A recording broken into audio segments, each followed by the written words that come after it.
আসসালামু আলাইকুম। টক ঝাল মিষ্টি কাঁচা আমের আমসত্ত্বের রেসিপি নিয়ে আবারও আপনাদের মাঝে হাজির হয়ে গেলাম। এখন যেহেতু কাঁচা আমের মৌসুম চলছে আর বাজারে কিন্তু প্রচুর পরিমাণে কাঁচা আম পাওয়া যাচ্ছে, তাই আপনারাও কাঁচা আম ফুরিয়ে যাওয়ার আগেই এই আমসত্ত্বটা বানিয়ে বছর জুড়ে সংরক্ষণ করতে পারেন। আর এই টক ঝাল মিষ্টি আমসত্ত্ব কিন্তু বাচ্চা থেকে বড়রা সবাই খেতে অনেক বেশি পছন্দ করে। অনেকেই ঝামেলা মনে করে আমসত্ত্ব বানানোর কাজে হাত দিতে চান না, তাদের জন্য আমার আজকের এই ভিডিওটা হতে যাচ্ছে অনেক বেশি সহজ। আপনারাও কিন্তু ঠিক এই রকম করেই কাঁচা আমের আমসত্ত্ব বানিয়ে বছর জুড়ে সংরক্ষণ করতে পারবেন। তাহলে চলুন পুরো ভিডিওটা দেখে আসি। আমসত্ত্ব বানানোর জন্য আমি এখানে 1.5 কেজি পরিমাণে কাঁচা আম নিয়েছি। আপনারা আপনাদের পরিমাণ অনুযায়ী নিয়ে নিতে পারেন। আমগুলোর খোসাগুলোকে এখন আমি ছাড়িয়ে নিব। আর খোসাটা ছাড়ানোর পর পরিষ্কার পানি দিয়ে ভালো করে ধুয়ে আবারও পরিষ্কার পানিতে 10 মিনিটের জন্য আমগুলোকে ভিজিয়ে রাখবো। এতে করে আমগুলোর গা থেকে কষটা চলে যাবে এবং আমগুলোও বেশ নরম হয়ে যাবে। পানিটা ফেলে দেওয়ার পর আমি আমগুলোকে এরকম ছোট ছোট পাতলা পাতলা করে কেটে নিয়েছি। এভাবে কাটলে সেদ্ধ করতে অনেক বেশি সহজ হয়, খুব দ্রুত আমগুলো সেদ্ধ হয়ে যায়। আর এক্সট্রা ব্লেন্ডারে দিয়ে আর ব্লেন্ডও করতে হয় না পরবর্তীতে। কেটে নেওয়া আমগুলাকে আমি একটা কড়াইতে নিয়ে নিয়েছি আর দিয়ে দিচ্ছি মেজারমেন্ট কাপের 3 কাপ পরিমাণ পানি। যতটুকু আম নিতে হবে তার ডাবল পানি নিতে হবে সেদ্ধ করার জন্য। আমি হাফ চা চামচের মতো লবণ ব্যবহার করেছি আর ভালো করে মিশিয়ে ঢাকনা দিয়ে ঢেকে আমি এখন আমগুলোকে সেদ্ধ করে নিব। মাঝে মাঝে ঢাকনাটা একটু উঠিয়ে নেড়ে দিতে হবে, না হলে নিচ থেকে পুড়ে যেতে পারে। সেক্ষেত্রে কিন্তু আমসত্ত্বটা খেতে ভালো লাগবে না। এই আমগুলা সেদ্ধ হতে খুবই অল্প সময় লাগবে, সর্বোচ্চ 10 মিনিটের মধ্যেই কিন্তু আমগুলা পুরোপুরি সেদ্ধ হয়ে যাবে। দেখতেই পাচ্ছেন আমার আমগুলাও কিন্তু অলরেডি সেদ্ধ হয়ে গিয়েছে। আর আমি এই স্প্যাচুলা দিয়েই আমগুলাকে এখন একটু এভাবে চেপে চেপে গলিয়ে নিব। আপনারা এখানে যে কোনো ধরনের ম্যাশার ব্যবহার করতে পারেন, অথবা ম্যাশার না থাকলে আপনারা কিন্তু ডাল ঘুটনি দিয়েও আমগুলাকে ভালো করে ম্যাশ করে নিতে পারেন।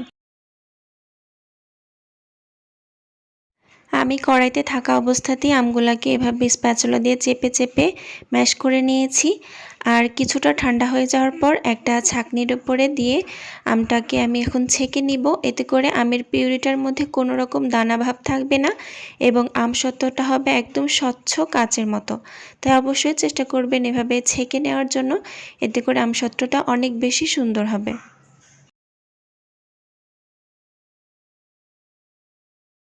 আমি সবটুকু আমের পিউরি খুব ভালোভাবে ছেঁকে নিয়েছি এবং দেখতেই পাচ্ছেন আমের এই পিউরিটা ঠিক কতটা মসৃণ হয়েছে আর কতটা স্বচ্ছ দেখাচ্ছে। এটার মধ্যে কিন্তু একদমই কোনো দানাভাব নেই। এখন চুলায় একটা কড়াইতে আমি নিয়ে নিচ্ছি মেজারমেন্ট কাপের 1.5 কাপ পরিমাণ চিনি। 1.5 কেজি আমের জন্য আমি 1.5 কাপ পরিমাণে চিনি ব্যবহার করেছি প্রথমে। যদি পরে লাগে আমি আরও একটু ব্যবহার করব। চুলার জালটা ধরিয়ে দিয়ে আমি এই চিনিটাকে এখন ক্যারামেল করে নিব, যাতে আমসত্ত্বের মধ্যে খুব সুন্দর একটা কালার আসে। ক্যারামেলটাকে কোনোভাবেই পুড়িয়ে ফেলা যাবে না, তাহলে আমসত্ত্বের টেস্টটা একদমই নষ্ট হয়ে যাবে।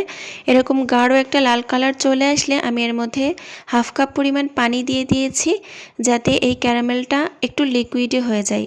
কারণ এই ক্যারামেলের মধ্যে সরাসরি আমের পিউরিটা দিলে আমের পিউরিটা অনেক সময় পুড়ে যাওয়ার সম্ভাবনা থাকে। ভালো করে পানির সাথে মিশিয়ে নেওয়ার পর আমের এই পিউরিটাকে এখন ক্যারামেলের মধ্যে দিয়ে দিলাম এবং একটা খুন্তির সাহায্যে খুব ভালো করে মিশিয়ে নিতে হবে। আমসত্ত্ব তৈরির এই পুরো প্রসেসটা চুলার জালটা মিডিয়াম টু লোতে রেখে করে নিতে হবে। এখন আমি আরও হাফ কাপ পরিমাণ চিনি ব্যবহার করছি, কারণ আমার কাছে মিষ্টিটা একটু কম মনে হয়েছিল। আপনারা আপনাদের টেস্ট অনুযায়ী চিনিটা দিয়ে নিতে পারেন।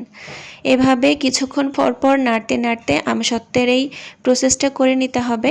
যখন এই আমের পিউরিটা কিছুটা ঘন হয়ে আসবে সেই পর্যায়ে আমি দিয়ে দিয়েছি 1 চা চামচ বিট লবণ এবং দিয়ে দিয়েছি হাফ চা চামচ পরিমাণ খাবার লবণ। চেষ্টা করবেন বিট লবণটা দেওয়ার জন্য, এতে করে আমসত্ত্বের টেস্টটা খুব সুন্দর আসে। তবে হাতের কাছে একেবারে না থাকলে না দিলেও হবে।